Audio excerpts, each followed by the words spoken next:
చేశారు. కొన్నంత మాత్రాన మరి అవి రైతులకి కమిషన్ చేయాలి అని రూల్ ఏమీ లేదు. అంటే మీటర్లు పెడతామని చెప్పలేదు కదా. మీటర్లు పెడతామని చెప్పలా. మీటర్లు కొన్నారు గత ప్రభుత్వం. ఇప్పుడు పెడతారా లేదా అనేది కొంతమందికి డౌట్ వచ్చినట్టుంది.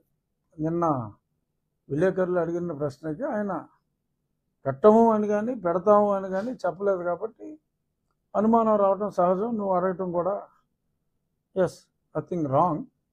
బట్ నా ఉద్దేశం ఇది అఫ్కోర్స్ పాలసీ డెసిషన్ అయినప్పటికీ కూడా డెఫినెట్గా ఒకసారి ప్రభుత్వంలోకి రాకముందు రైతులకు అటువంటి మీటర్లు ఫిక్స్ చేయటం అన్యాయం అని చెప్పినందువల్ల డెఫినెట్గా మరి ఫిక్స్ చేస్తారని అయితే నేను అనుకోవటంలో. ఎందుకంటే ఇప్పుడు రైతుల్ని బాగా ప్రోత్సహిస్తున్నారు. అలాగే అన్నదాత సుఖీభావ పేరుతో మరి రైతులకు కూడా ఈ రాయితీలన్నీ గతంలో మరి కేంద్రం రాష్ట్రం కలిపి ఇస్తున్న 15,000ని 20,000 రూపాయలు కూడా రైతుల బాగు కోసం చేయటం జరిగింది.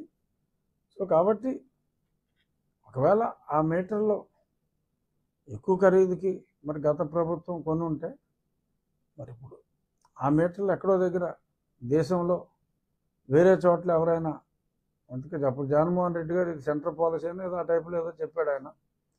ఆ సెంట్రల్ పాలసీ అయితే దేశంలో చాలా చోట్ల ఇది ఫాలో అవుతారు. మరి రాష్ట్రం అయితే మరి రైతులకి మాట ఇచ్చింది కాబట్టి డెఫినెట్గా ఆ మీటర్లో వేరే రాష్ట్రానికి అమ్మేసేయచ్చు.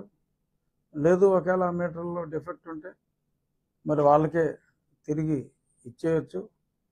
ఎందుకంటే అంత ఖరీదైన మీటరే అనవసరం అనుకున్నప్పుడు అంత ఖరీదైన మీటరు మరీ అనవసరమేమో. బహుశా ఆ ఉద్దేశం మీదే ముఖ్యమంత్రి గారు ఆ మీటర్లు బిగిస్తామని చెప్పుండకపోవచ్చు. డెఫినెట్గా మరి చంద్రబాబు నాయుడు గారు ఏమన్నా చెప్పారంటే చెప్పిన మాటకే మరి ఆయన కట్టుబడి ఉండే విశిష్టత ఉన్న నాయకుడు.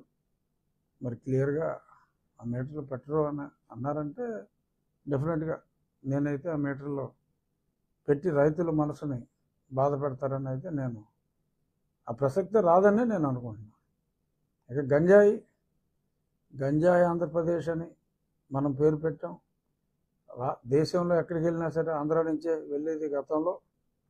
మరి మా ప్రభుత్వం వచ్చిన తర్వాత బయట రాష్ట్రాల్లో ఆంధ్ర నుంచి వచ్చింది అన్న కేసులు అయితే నేను పేపర్లో చూడలేదు. కానీ చాలా చోట్ల ఇందుకు మన ఉండి నియోజకవర్గంలోనే ఎన్నో చోట్ల కొన్ని పబ్లిక్ పార్కుల్లో అక్కడ గంజాయి తాగుతున్నారని కంప్లైంట్లు వస్తాయి.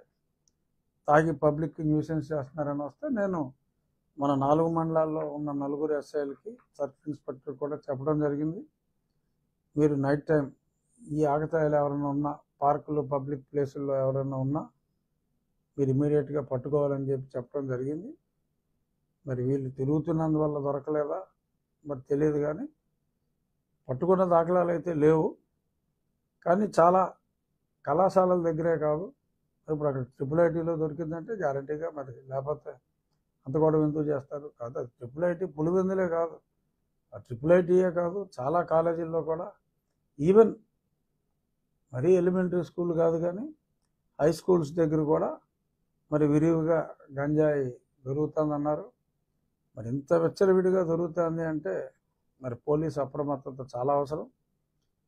కాలేజీ విద్యాశాఖ ఇప్పుడు సమర్థుడైన లోకేష్ గారి దగ్గర ఉంది కాబట్టి మనకు ఒక సమర్థురాలైన హోంశాఖ మంత్రి కూడా ఉన్నారు కాబట్టి డెఫినెట్గా నేను కూడా రేపు అసెంబ్లీ సమావేశాల్లో లోకేష్ గారు కనపడతారు, అనిత గారు కనపడతారు.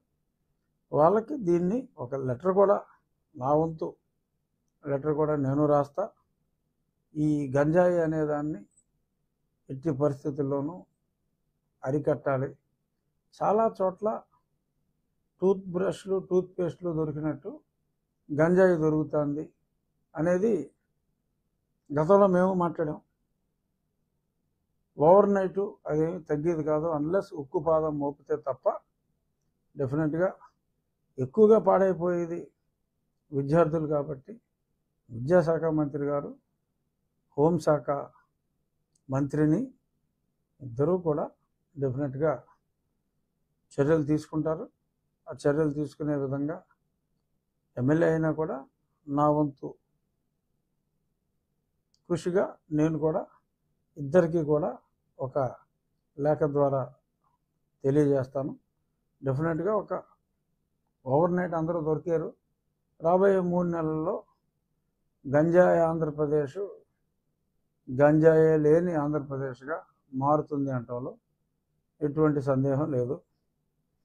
ఇక మూడోది సత్యకుమార్ గారి విషయం. సత్యకుమార్ గారు మంచి వ్యక్తి. ఆయన కాబట్టి అక్కడ నెగ్గగలిగారు అనేది నా అభిప్రాయం. మరి గుడ్ మార్నింగ్ ధర్మవరం.